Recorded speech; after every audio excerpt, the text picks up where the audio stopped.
Formula One triple header is about to begin. Imola is the next race on the calendar. As ever, GPblog are on the ground. We've got Ludo van Denderen on site in Imola. And I know, Ludo, it's a bit tight on time for you. It's a busy day, of course, Thursday.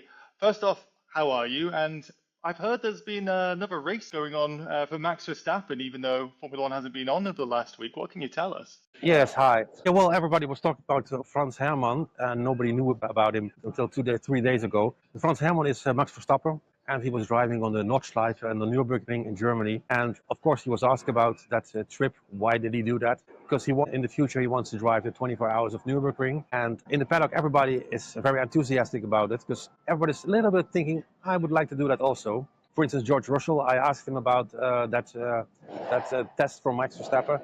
And George said, well, that's something I really want to do also with Toto Wolff. Well, hopefully we're going to get it in the schedule. For Max, it's much easier because Max has a private jet and I don't have a private jet. So I just can't fly there. A lot of drivers would love to do that also in the future.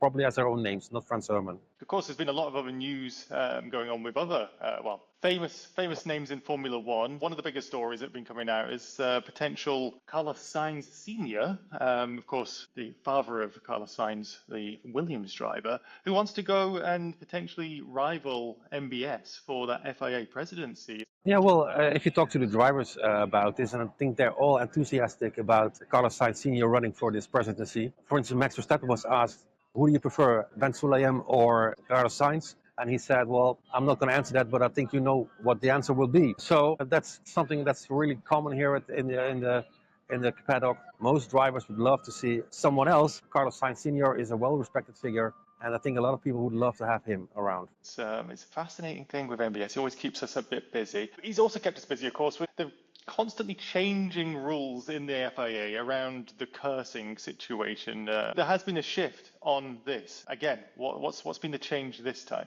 Well, the fines are not that big anymore as they were the last week.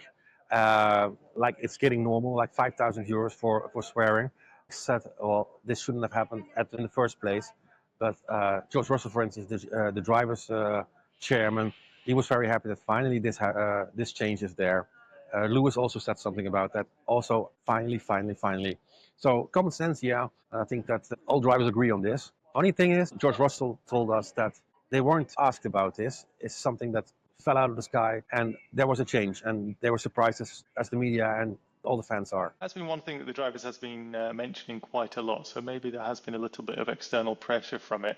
You mentioned several of the big names, of course, in Formula One, Verstappen, Russell, Hamilton, but Verstappen, of course, was missing some of the media days last time out in Miami. He was celebrating the birth of his daughter, but I hear there's a driver missing from Imola on this Thursday. What's going on? Yes, we didn't see Charles Leclerc today from Ferrari on his home race for Ferrari. He felt ill. He was in the hotel. Ferrari thinks that he's going to be here tomorrow, but imagine if he's not here, and that's a possibility. Antonio Giovinazzi is here, and he will drive the Ferrari car next to Lewis. But still, Ferrari thinks Charles Leclerc is going to be here tomorrow. Nothing to worry about for the Scuderia as far as you can tell us at the moment. Not yet, but it is also, of course, the 3 practice trainings this weekend. So he only has to sit in the car on Saturday afternoon. Then it starts, so he has some time. Finally, Ludo, is there anything you can tell us about the whole situation with missing drivers? Jack Doohan, of course, isn't there. Have you heard anything about, speaking of Franco Colapinto or anybody at Alpine? There's been so much drama going on at that team. Well, nobody talks about that at Alpine, or the name Oliver Oaks, the team principal that left, didn't fall this today. Franco was in, Jack is out. Franco was pretty happy that he's in. Some drivers said it was very harsh that Jack was sent away. For instance, Isaac Hadjar said that. But still, it's Formula One, and these things happen here. You can get in very soon, and you can get out very soon. That's something we learned.